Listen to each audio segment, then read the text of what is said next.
Sa ngalan ng Ama at ng Anak at ng Espiritu Santo, Amen. sumaini po ang Panginoon. At sumayuri. Mga kapatid, abinin po natin ang ating mga kasala at mga pagkukulang upang tayo po ay maging karapat-dapat na gumanap sa banal na pagdiriwang na ito. Inaamin ko sa makapangyarihang Diyos At sa inyo mga kapatid, na lubha ako nagkasala sa isip, sa salita, at sa gawa, at sa aking pagkukulang. Kaya sinasamo ko sa mahal na Berheng Maria, sa lahat mga anghel at mga banal, at sa inyo mga kapatid, na ako'y panalangin sa Panginoong ating Diyos. Gawan po tayo ng makapangyarihang Diyos, patawarin tayo sa ating mga kasalanan, patubayan po tayo sa buhay na walang hanggan. Amen. Panginoon, tawaan mo kami. Panginoon, tawaan mo kami. Kristo, tawaan mo kami.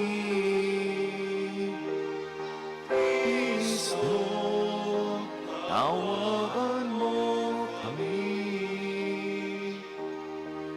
Panginoon,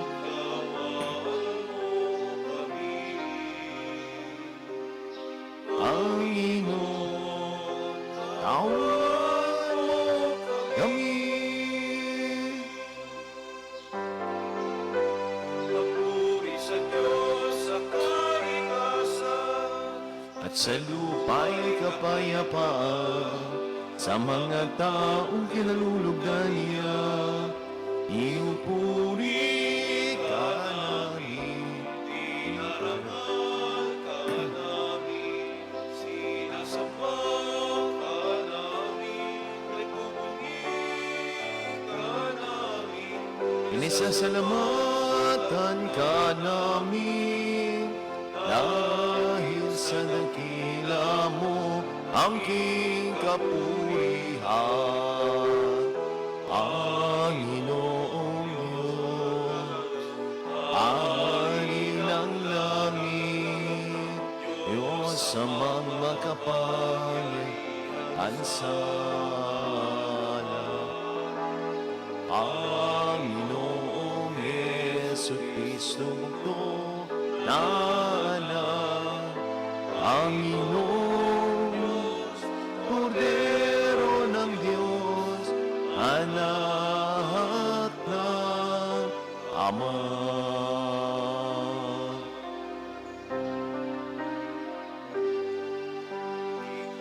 Ang nanagaling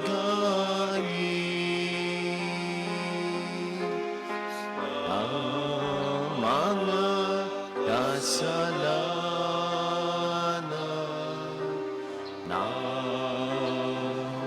sanlibutan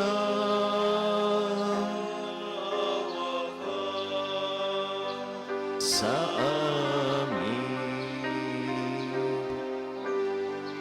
Ang nagagaling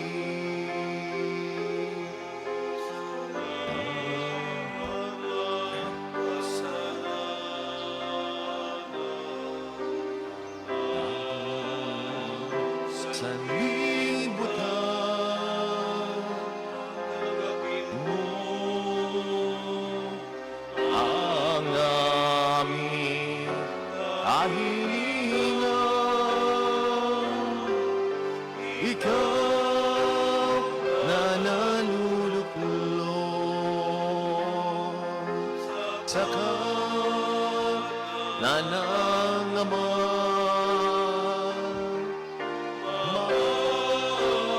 Maawa tayo sa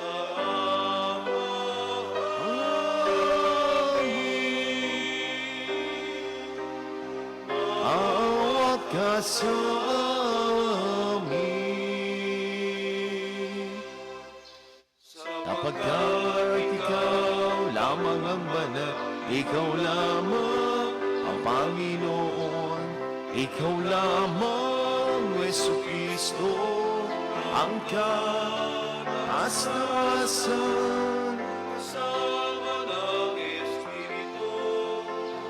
Santo sa kadakilaan Diyos Ama.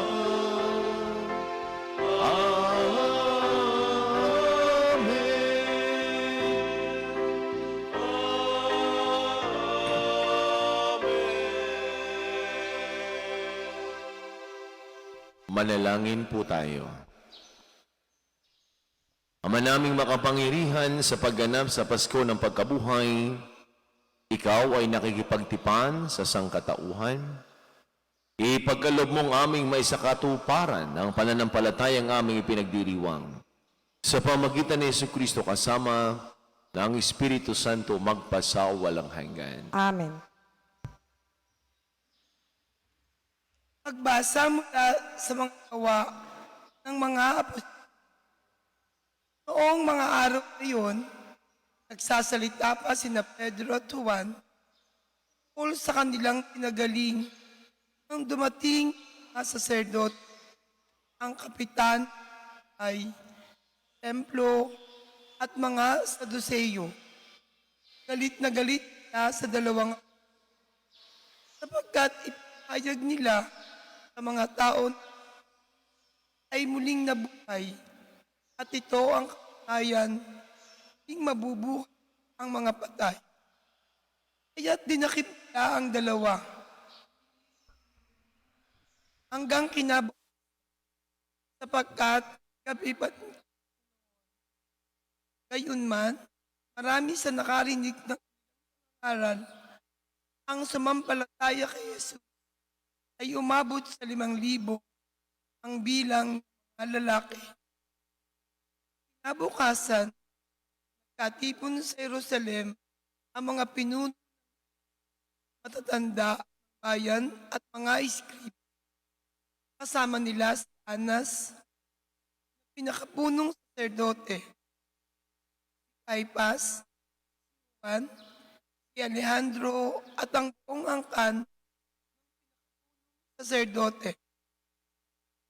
Harap nila ang apostol at itinanong, sa anong kabanggitan o kaninong pangalan ninyo ginagawa ang bagay na ito?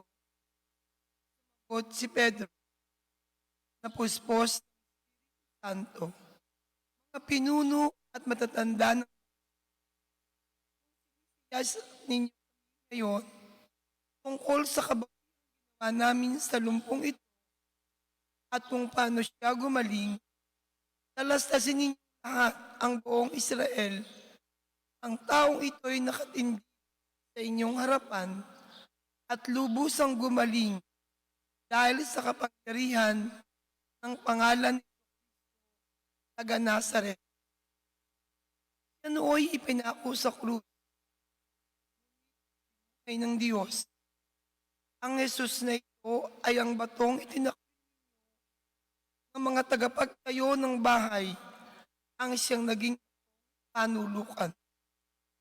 Kay Jesucristo lamang matatagpuan ang kaligtasan sapagkat sa langit ang pangalan lamang ang ibinigay ng Diyos sa ikaliligtas ng tao. Ang salita ng Salamat sa Diyos. Salmang tugon, batong dating ay siya pang naging saligan. Batong dating tinanggihan, siyang pang naging saligan. O pasalamatan ang Panginoong Diyos, pagkat siya ay ang kanyang pag-ibig ay napakatatag at mananatili. Ang taga-Israel, bayaang sabihin, kanilang ihayag, ang pag-ibig ay hindi kukupas. Lahat ng may takot sa Panginoong Diyos, tabat magpapahayag ang pag-ibig wawakas. Batong dating tinanggihay, siya pang naging saligan. Ang batong nat ay nangagtatayo ng tahang bahay.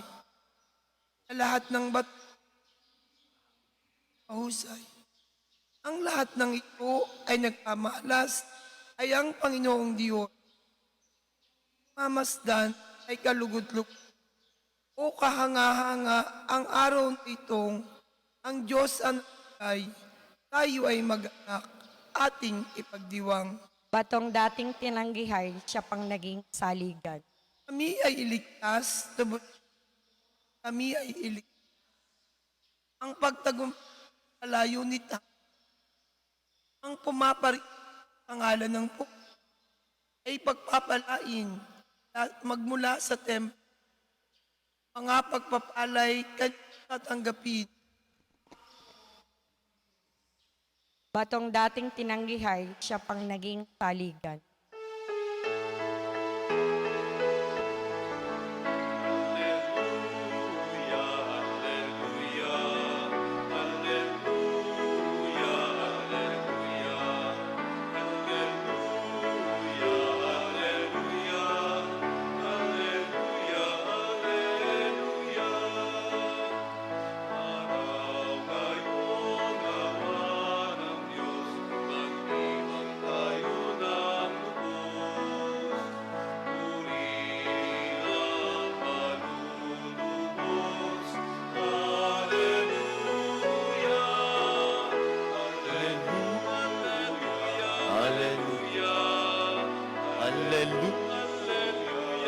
Hallelujah.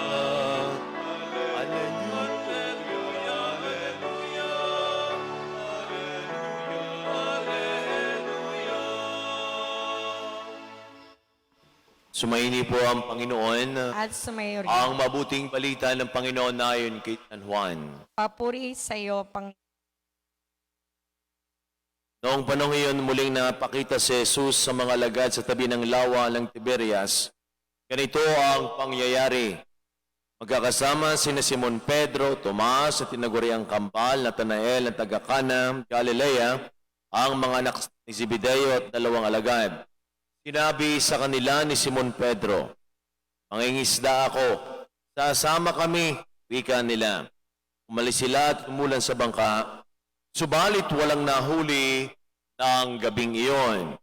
Nang mabubukang liwayway na, tumayo si Jesus sa pangpa. Subalit hindi siya nakilala ng mga alagad. Sinabi niya, "Mga anak, meron ba kayong huli?" "Wala po," tugon nila. "Ihulog ninyo ang lambat sa gawing kanan ng bangka at makahuhuli kayo." Sabi ni Jesus, ihulog nga nila ang lambat at hindi nila ito mahila sa dami ng huli. Sinabi kay Pedro ng alagad na minamahal ni Jesus, "Ang Panginoon niyon."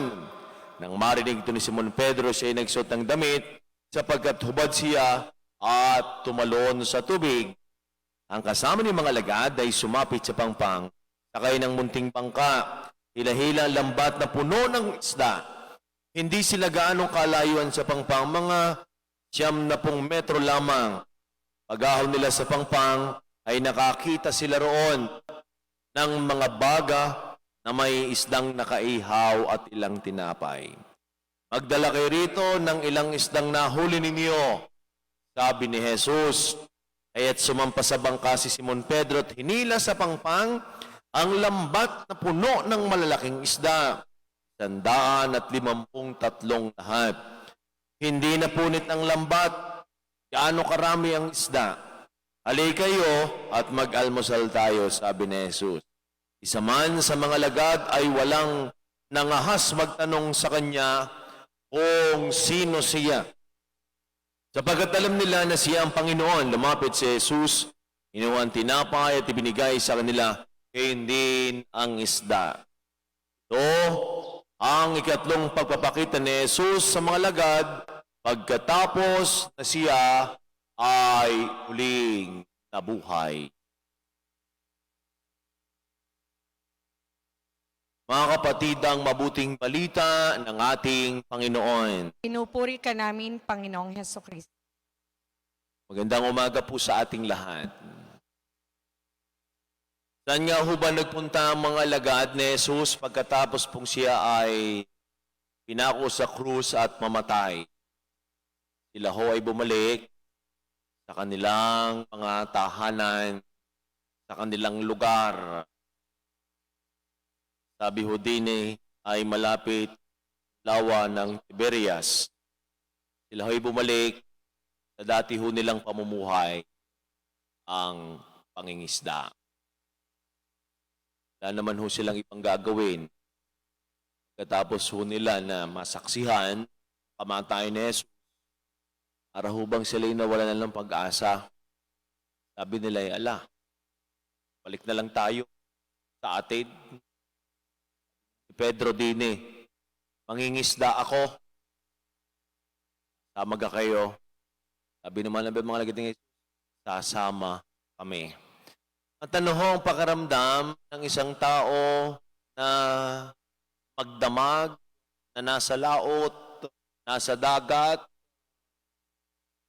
humagis na ng humagis ng lambat, wala namang huli. Ano man ang gawin nila, wala pa rin mahuli. Pero sa tagpong ito, magbubukang liwayway na, tumayo si Jesus sa pangpang. Hindi siya nakilala agad. Ang sabi sa Ebanghelyo, ihulog ninyo yung lambat sa gawing kanan ng bangka at makakahuli kayo. Hindi na nagtanong ang mga alagad, ay sino ka ba? Kami mga mangingisda, mas alam namin ang gagawin. Sila yung kagandahan naman sa mga alagad, sila ay sumunod. Pagkatapos, nakahuli sila ng marami. Ano ang mensahe nito para sa atin? Ang akala nga ho natin, alam na ho natin ang diskarte sa ating buhay. Ang akala nga ho natin, sanay na tayo na yun lagi ang ginagawa, mas alam ko ito. Ayaw nga ho yung nagagalit. Yan, ako pa kailaman mo, trabaho ko ito. Alam ko ito. Ako pangunahan. Diskarte ko ito. Ang sinasabi sa atin, tayong umasa sa sarili nating diskarte. Huwag tayong umasa sa sarili nating alam. Huwag tayong umasa sa sarili nating kakayanan. Kahit nasabihin mong sanay na sanay ka na din, hindi ka pa rin sanay. Sapagkat the reason one will teach us how to do the right. Agis ninyo sa kanan. Marami kayong mahuhuli. Pagkatapos nito, mahon sila pumunta ng pangpang. Anong sabi ni Jesus? Hali kayo. Mag-almusal tayo. Napakaganda hong simbolismo nito. At ang pagpapakita sa ikatlong pagkakataon sa mga alagad ay pagpapaalala na si Jesus ay tunay na buhay. It is because meal signifies life. Food is associated with life. Ang taong buhay, siya lamang ho ang nakain. Ang patay, hindi na ho yan nakain. Ito nga sabi natin, hindi na nakain. Malapit na yan. Malapit-lapit na. Kaya, kung malakas kumain ng inyong mga kasamahan sa bahay, huwag niyong pigil. Hindi lamang siya buhay, buhay na buhay. Saka naman ho tayo, kailan naman may sakit na. Kung nga, iba, kung kailan may sakit, siya pakakain na masasarap. Kailan naman walang panlasa, saka naman bigay lahat. Ibig kong sabihin, kaya tayo'y kumakain dahil tayo ay buhay. Si Jesus kumain, sapagkat gusto ipakita sa mga lagad, ako'y kumakain, ako'y buhay. Pero, bukod do dito, may mas malalim akong kahulugan. Meal is not only about food. Meal is also about sharing of life. Kita ninyo pag tayo ay nakain, kahit kakaunti ang pagkain, kahit nga yung simpleng isang tasang kape, 2 oras nagkukwentuhan. 3 oras nagkukwentuhan.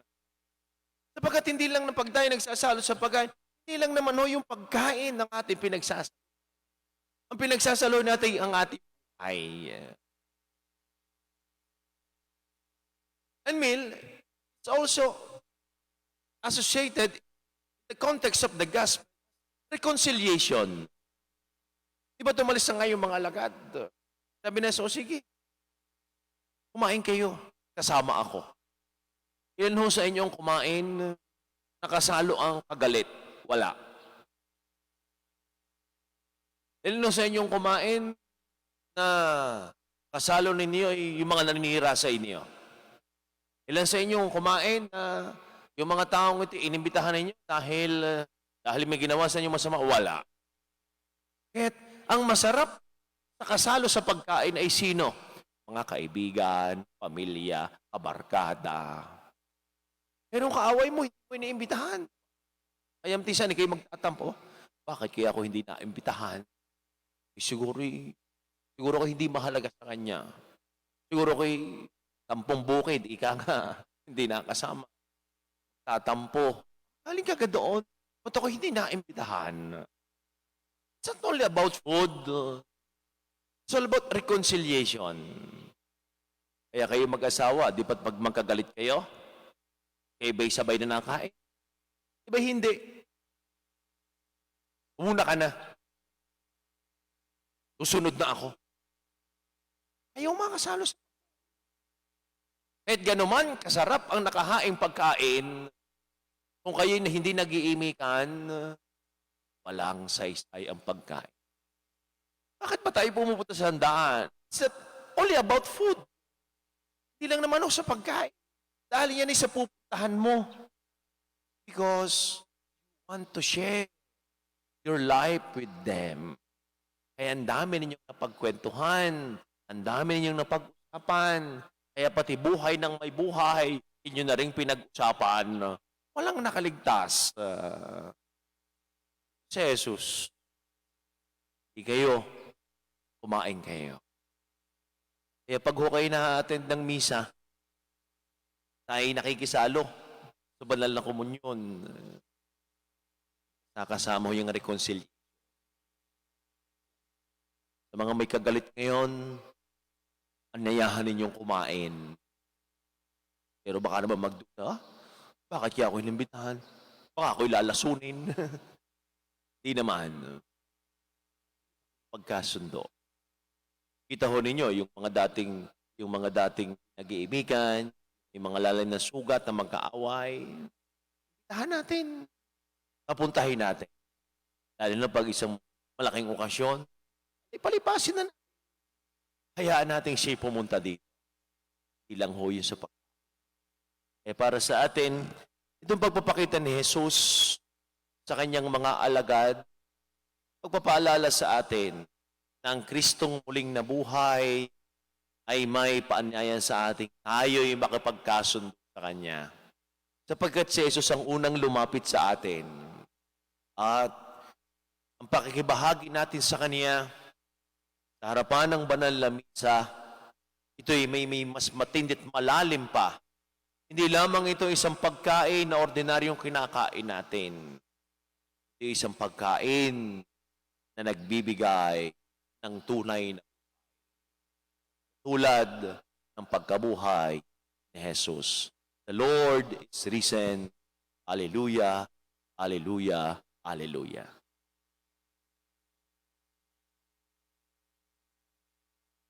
Nananatili sa ating piling ang Panginoong Jesucristo pang patnubayan ng gawain ng kanyang simbahan at upang samahan tayo sa pagharap sa lahat ng mga paghihirap at pagsubok. Tumawag tayo sa Kanya ng may ganap na tiwala at sabihin, Panginoong muling nabuhay, mapagnibaguhin mo ang aming pananampalataya. Panginoong muling nabuhay, pagpanibaguhin mo ang aming pananampalataya. Ang buong simbahan ay pagpanibago ng biyaya ng Pasko, pagkabuhay, manalangin tayo. Panginoong muling nabuhay, pagpanibaguhin mo ang aming pananampalataya. Sa lahat ng tao sa mundo, naway maibigay ang kapayapaang ibinigay ng Panginoong nabuhay sa kanyang mga Nalangin tayo. Panginoong muling nabuhay, pagpaniguhin mo ang aming pananampalataya. Ang mga nangangailangan, naway tulungan natin at bigyan sila ng makapapawi ng ng kanilang katawan at kaluluwa. Nalangin tayo sa Panginoon. Panginoong muling nabuhay, pagpanibaguhin mo ang aming pananampalataya. Ang mga may sakit at may kapansanan, naway makatanggap ng ginhawa at pag-asa mula sa mga tumutulong sa kanila. Nalangin tayo sa Panginoon. Panginoong muling nabuhay, pagpanibaguhin mo ang aming pananampalataya. Naunang lumisan, naway tanggapin ang dalampasigan ng walang hanggan. Manalangin tayo sa Panginoon. Panginoong muling nabuhay, pagpanibaguhin mo ang aming pananampalataya.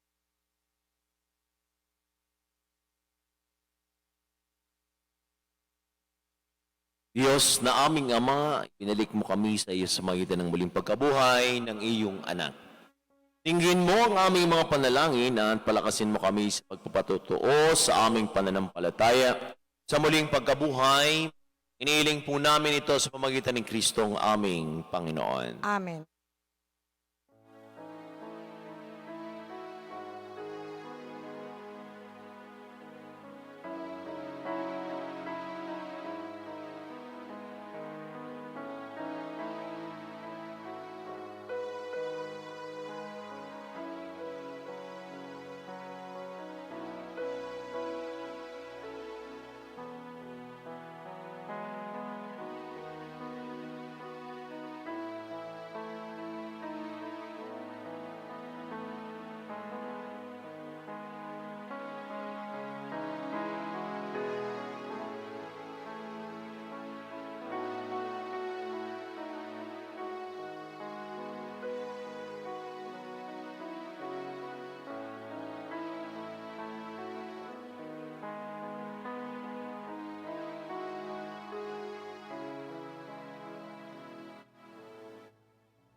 Nalangin po kayo mga kapatid ang ating paghain ni kalugdan ng Diyos sa mga makapangyarihan.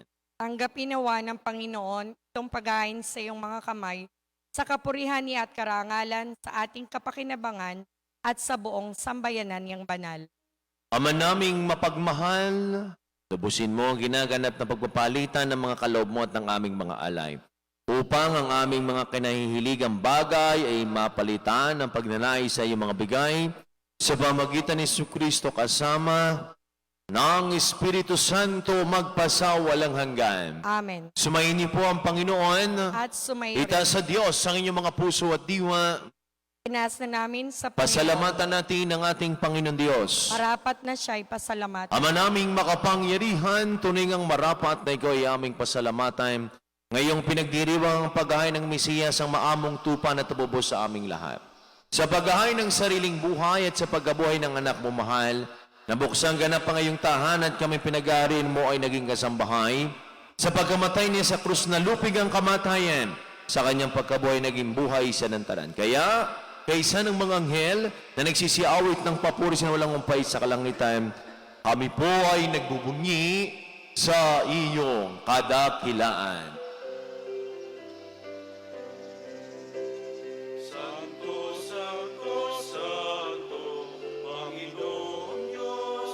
Mga hukbo, langit at lupa, ang kadakilan mo.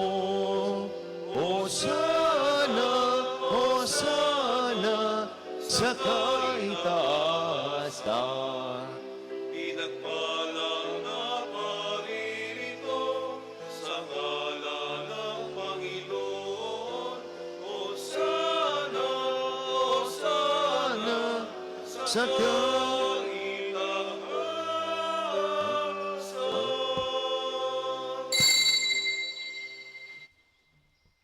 Ama naming banal, ikaw pong bukal ng tanang kabanalan, kaya't sa pamagitan ng iyong Espiritu, kaya't pong banal ang mga kaloob na ito upang para sa amin ay maging katawan at tugo ng aming Panginoong Hesukristo. Bago niya pinagtiis ang kusang loob na maging handog, hinawakan niyang tinapay, pinasalamatan kaniya.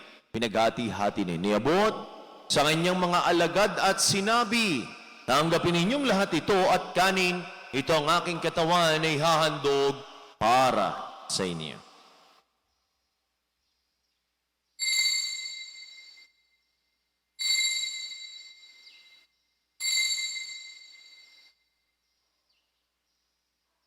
Kaya hindi naman, nung matapos ang hapunan, hinawakan niyang kalis, muli kanyang pinasalamatan, hinebot niyang kalis sa kanyang mga alagad at sinabi, tanggapin ninyong lahat ito at inumin ito ang kalis ng aking dugo ng bagat wala hanggang tipan. Ang aking dugo na ibubus para sa inyo at para sa lahat. Sa pagpapatawad ng mga kasalanan, gawin ninyo ito sa pag-alaala sa akin.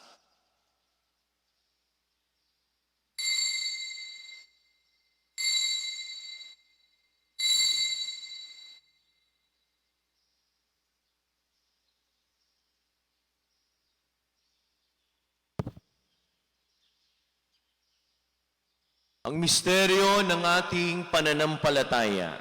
Si Kristo'y namatay, si Kristo'y nabuhay, si Kristo'y babalik sa wakas ng panahon. Ama, ginagawa po namin ngayon ang pag-alaala sa pagkamatay at muling pagkabuhay ng iyong anak kayat. Nialay namin sa iyong tinapay na nagbibigay buhay at ang kalis na nagkakaloob ng kaligtasan. Kami po ay nagpapasalamat dahil kami minarapat at tumayo sa harap mo para maglingkod sa iyo. Sinasama po namin kami magkakasalo-salo sa katawan at tugon ni Kristo mabuklod sa pagkakaisa sa pamagitan ng Espiritu Santo. Ama, lingapin mo yung simbahang laganap sa buong daigdig, puspusin mo kami sa iyong pag-ibig, ay San Francisco naming Santo Papa ni Gilbert naming Arsobispo at ang lahat ng mga kaparian. Alalahanin mo rin po ang mga kapatid naming nahimlay na. Nang may pag-asang sila'y muling mabubuhay, gayon din ang lahat ng mga pumanaw. Kawaan mo sila patuloyin sa iyong kaliwanagan. Kawa mo't pagindapatin kaming lahat na makasalo sa iyong buhay na walang wakas. Kaysa ng mahal na Birheng Maria na ina ng Diyos ni Poong San Jose na atin din patron. Kaysa ng lahat ng mga apostol San Jose, Maria at lahat ng mga banal na namuhay di sa daigdig ng kalugod-lugod sa iyo. May pagdiwang nawa po namin ang pagpupuri sa kararangal mo sa pamagitan ng iyong anak na aming Panginoong Heso Kristo. Sa pamagitan ni Kristo, kasama niya at sa Kanya, ang lahat ng parangal papuri sa Diyos sa makapangyarihan, kasama ng Espiritu Santo magpasa walang hanggan.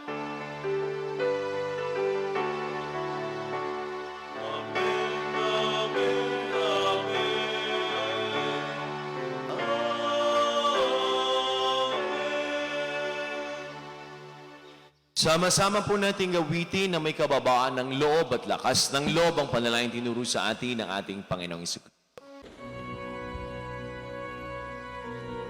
Ama namin, sumasalangit ka, sambahin ang ngalan mo, mapasa amin ang kaharian mo, sundin ang loob mo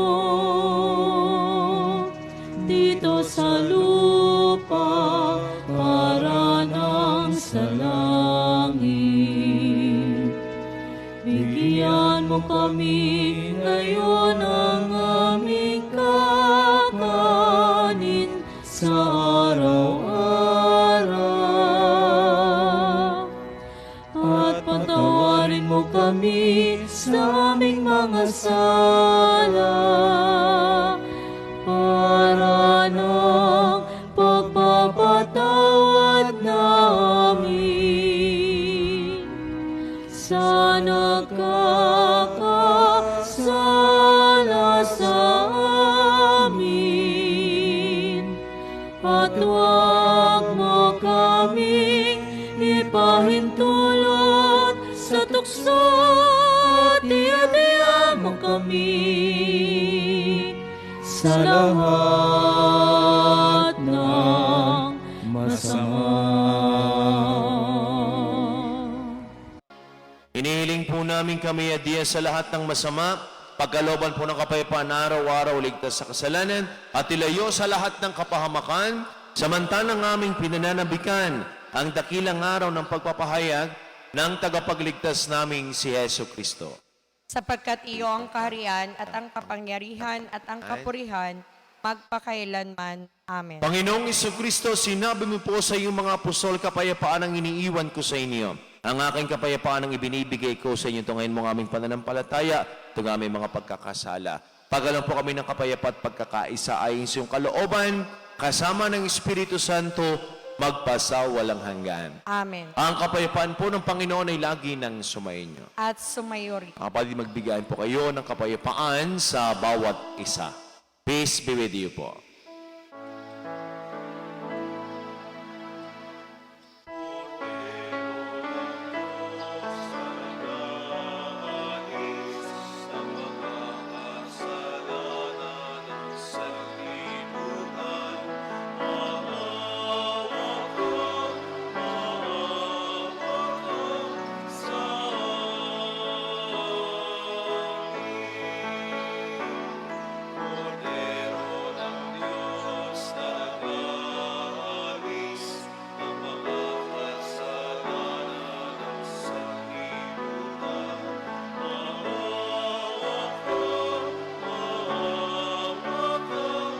Sa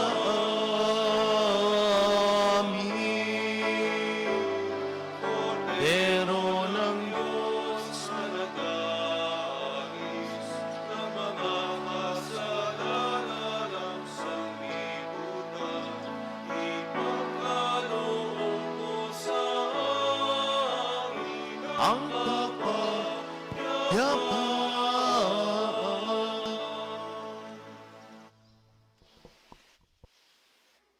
Minamahal kong mga kapatid, ito ang kordero ng Diyos, itong Kristong muling nabuhay.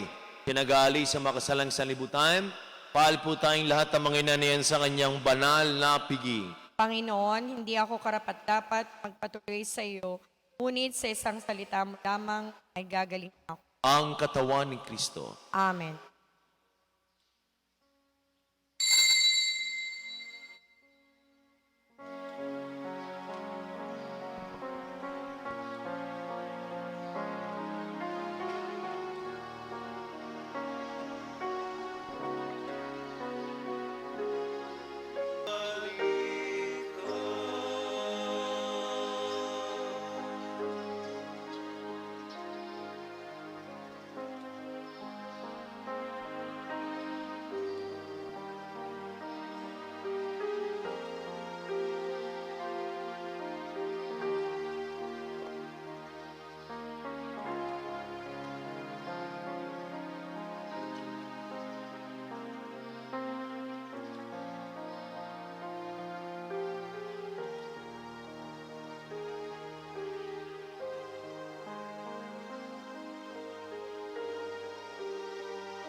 Manalangin po tayo. Manaming mapagmahal, ipagpatuloy mo ngayong matapat na pagsubaybay sa iyong mga dinudulutan ng kaligtasan. Upang ang mga pinagpakasakit na sagipin ng iyong anak ay makinabang sa pagkabuhay na nagbibigay galak, sa pamagitan niyang kasama ng Espiritu Santo magpasawalang hanggan. Amen. Sumaini po ang Panginoon. At sumayo rin. Pagpalain po kayong lahat, ingatan, gabayan natin mapagpalang Diyos sa ngalan ng Ama at ang Anak at ng Espiritu Santo. Amen. Ang misa'y naialay na, tagalayin po ninyo ang pag-ibig ng Diyos. Salamat sa Diyos. Halina at tayo'y humayo sa kapayapaan ni Jesucristo. Masaya nating ipahayag ang mabuting balita ng kaligtasan. Halina at tayo'y humayo sa kapayapaan